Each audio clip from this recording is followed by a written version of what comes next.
Hello. I think this is the first time that I get to record a video for my YouTube using a new mic. I've actually had this mic for a while, but yeah. Anyways, uh, things have been slow around the studio, as you've probably noticed, as I haven't been able to upload a video like this on a Monday in quite some time.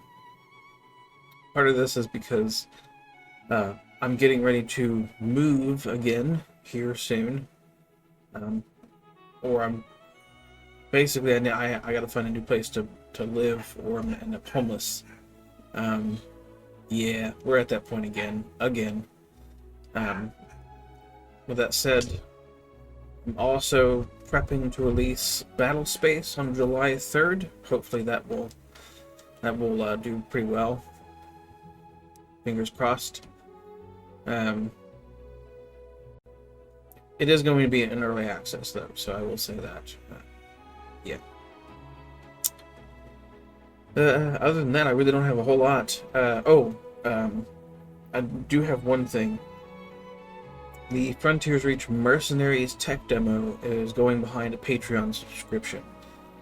The current demo that's sitting up on the Google Drive, that will stay there so that people can look at it. I've also got it attached to like an investment pitch that I've sent out to a few people that I will probably send out to even more people here soon. The other thing is that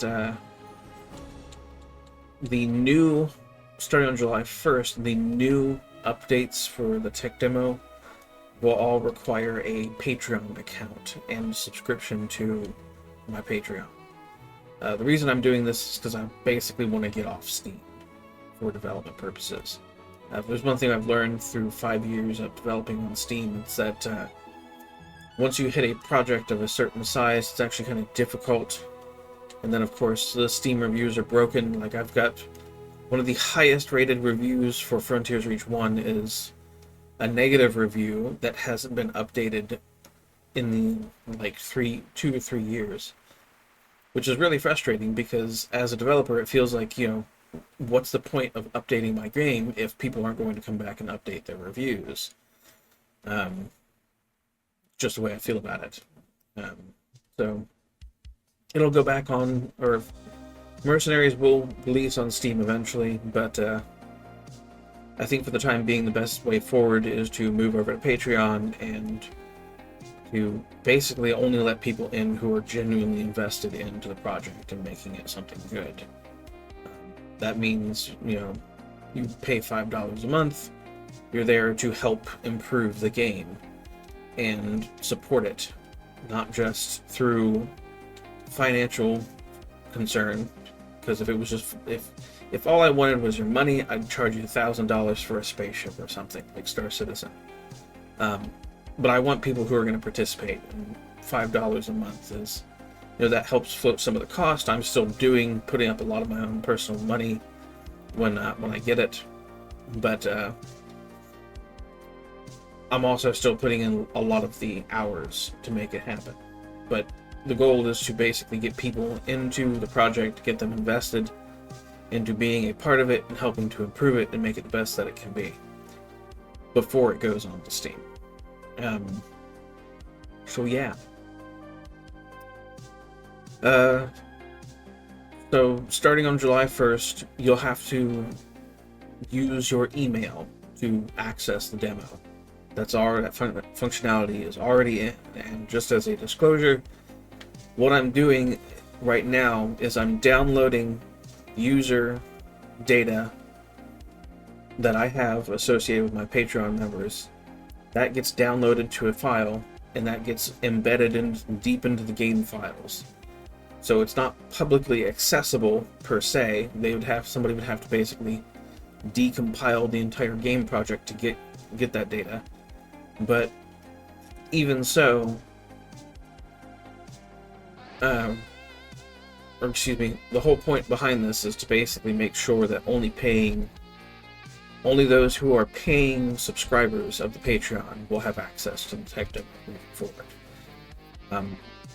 Part of this is to just keep basically put up a gate. It is a form of gatekeeping. And the whole idea is to make sure that we're only getting people who are genuinely interested genuinely interested in the project's success. Yeah, I think that's about it. I've got a lot I have to get done in the real world over the next month or two. Basically, I'm still looking for work, paying work. I'm going to look for a new place to live, primarily because my parents, I've lived with them for the past couple of years, helping them to get their house ready for sale, and we're actually getting to a point where we're going to start getting people walking through the house to look at it for purchase. Probably sometime within the next month or two. And when the house goes to sale, when they finally sell it, I will basically have nowhere else to live. They're moving into a smaller house, something that the two of them can take care of, and I will be out looking for any place to live. So, yeah. Hopefully I'll find some paying work here soon. I've got a job interview this week, and then a job fair I'm going to the next day. Yeah. So, biggest problem is that it's just been difficult to get out and network in the area that I live in, because I live an hour away from everything, and I live in the woods, and there's like a mechanic shop down the road, but excuse me, that guy has he's got people like knocking on his door to give them work opportunities, and he doesn't exactly have work opportunities to give people. But anyways, yeah, I think I'm gonna end it here, and hopefully the next time I get to do one of these, it'll be with a lot of good news. Until then, take care, fly safe, fly dangerously. I don't know. You do you.